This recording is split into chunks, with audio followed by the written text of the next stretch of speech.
英語聞き流しリスニング、英語テキストと MP3 ダウンロード、その他の物語はホームページからお聞きいただけます。88thpp.com 88thpp.com Chapter 8. A further account of Glubbdubdrib. Ancient and modern history corrected. Having a desire to see those ancients who were most renowned for wit and learning, I set apart one day on purpose. I proposed that Homer and Aristotle might appear at the head of all their commentators, but these were so numerous, that some hundreds were forced to attend in the court and outward rooms of the palace.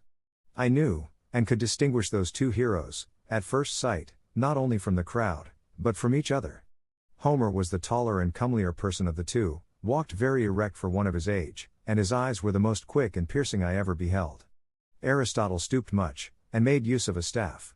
His visage was meager, his hair lank and thin, and his voice hollow. I soon discovered that both of them were perfect strangers to the rest of the company, and had never seen or heard of them before, and I had a whisper from a ghost who shall be nameless, that these commentators always kept in the most distant quarters from their principals, in the lower world, through a consciousness of shame and guilt, because they had so horribly misrepresented the meaning of those authors to posterity. I introduced Didymus and Eustathius to Homer, and prevailed on him to treat them better than perhaps they deserved, for he soon found they wanted a genius to enter into the spirit of a poet.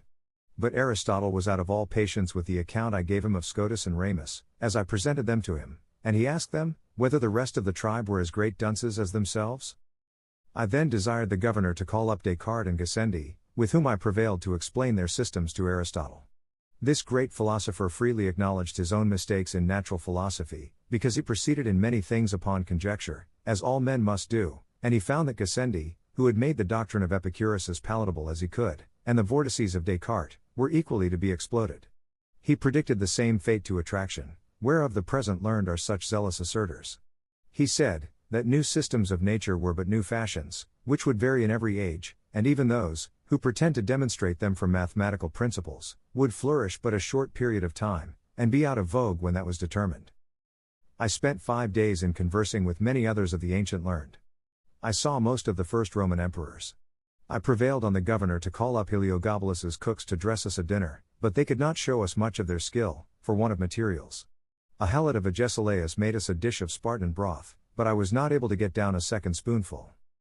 The two gentlemen, who conducted me to the island, were pressed by their private affairs to return in 3 days, which I employed in seeing some of the modern dead, who had made the greatest figure, for 200 or 300 years past, in our own and other countries of Europe, and having been always a great admirer of old illustrious families, I desired the governor would call up a dozen or two of kings, with their ancestors in order for 8 or 9 generations. But my disappointment was grievous and unexpected.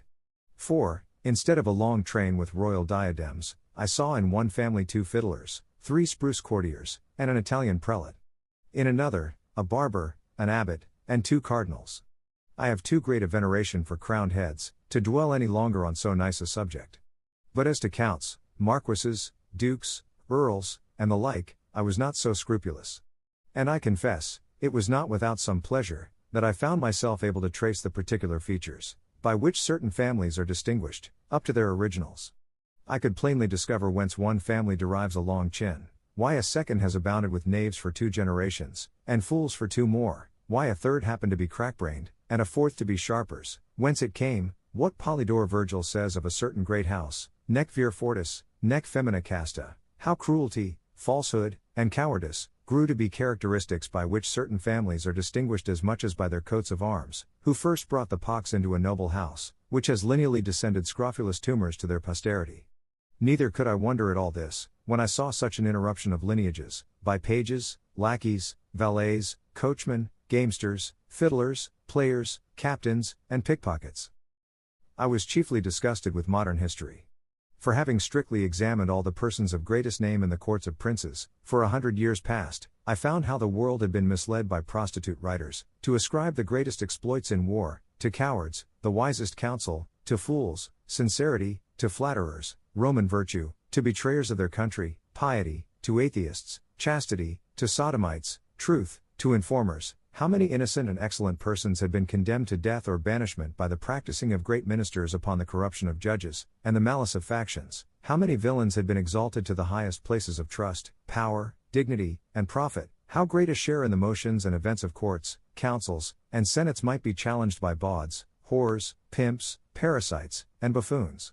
How low an opinion I had of human wisdom and integrity, when I was truly informed of the springs and motives of great enterprises and revolutions in the world, and of the contemptible accidents to which they owed their success. Here I discover the roguery and ignorance of those who pretend to write anecdotes, or secret history, who send so many kings to their graves with a cup of poison, will repeat the discourse between a prince and chief minister, where no witness was by, unlock the thoughts and cabinets of ambassadors and secretaries of state, and have the perpetual misfortune to be mistaken. Here I discovered the true causes of many great events that have surprised the world, how a whore can govern the backstairs a council, and the council a senate. A general confessed, in my presence, that he got a victory purely by the force of cowardice and ill conduct, and an admiral, that, for want of proper intelligence, he beat the enemy, to whom he intended to betray the fleet. 3 kings protested to me, that in their whole reigns they never did once prefer any person of merit, unless by mistake, or treachery of some minister in whom they confided, neither would they do it if they were to live again, and they showed, with great strength of reason, that the royal throne could not be supported without corruption, because that positive, confident, re-stiff temper, which virtue infused into a man, was a perpetual clog to public business. I had the curiosity to inquire in a particular manner, by what methods great numbers had procured to themselves high titles of honor, and prodigious estates, and I confined my inquiry to a very modern period, however, without grating upon present times, because I would be sure to give no offense even to foreigners, for I hope the reader need not be told, that I do not in the least intend my own country, in what I say upon this occasion. A great number of persons concerned were called up, and, upon a very slight examination, discovered such a scene of infamy, that I cannot reflect upon it without some seriousness. Perjury, oppression, subornation, fraud, pandarism, and the like infirmities, were among the most excusable arts they had to mention, and for these I gave, as it was reasonable, great allowance. But when some confessed they owed their greatness and wealth to sodomy, or incest, others, to the prostituting of their own wives and daughters, others, to the betraying of their country or their prince, some, to poisoning, more to the perverting of justice, in order to destroy the innocent, I hope I may be pardoned, if these discoveries incline me a little to abate of that profound veneration, which I am naturally apt to pay to persons of high rank, who ought to be treated with the utmost respect due to their sublime dignity, by us their inferiors. I had often read of some great services done to princes and states, and desired to see the persons by whom those services were performed. Upon inquiry I was told, that their names were to be found on no record, except a few of them, whom history has represented as the vilest of rogues and traitors. As to the rest, I had never once heard of them. They all appeared with dejected looks, and in the meanest habit, most of them telling me, they died in poverty and disgrace, and the rest on a scaffold or a gibbet. Among others, there was one person, whose case appeared a little singular. He had a youth about 18 years old standing by his side.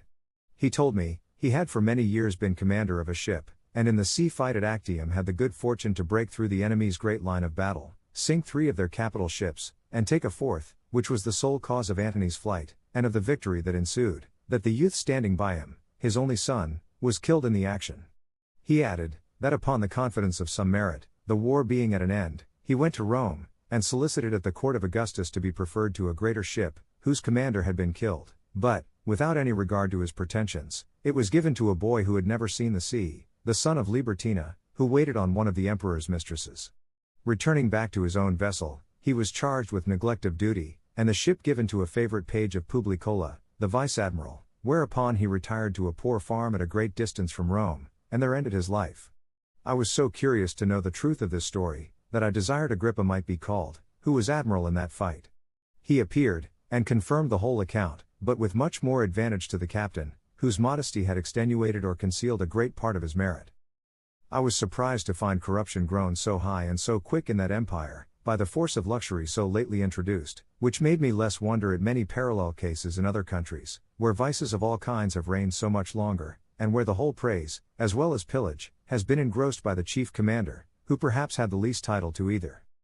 As every person called up made exactly the same appearance he had done in the world, it gave me melancholy reflections to observe how much the race of humankind was degenerated among us within these 100 years past, how the pox, under all its consequences and denominations, had altered every lineament of an English countenance, shortened the size of bodies, unbraced the nerves, relaxed the sinews and muscles, introduced a sallow complexion, and rendered the flesh loose and rancid.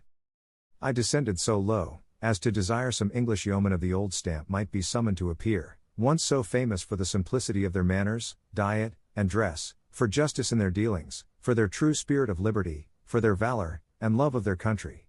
Neither could I be wholly unmoved, after comparing the living with the dead, when I considered how all these pure native virtues were prostituted for a piece of money by their grandchildren, who, in selling their votes and managing at elections, have acquired every vice and corruption that can possibly be learned in a court. 英語聞き流しリスニング、英語テキストと MP3 ダウンロード、その他の物語はホームページからお聞きいただけます。88thpp.com 88thpp.com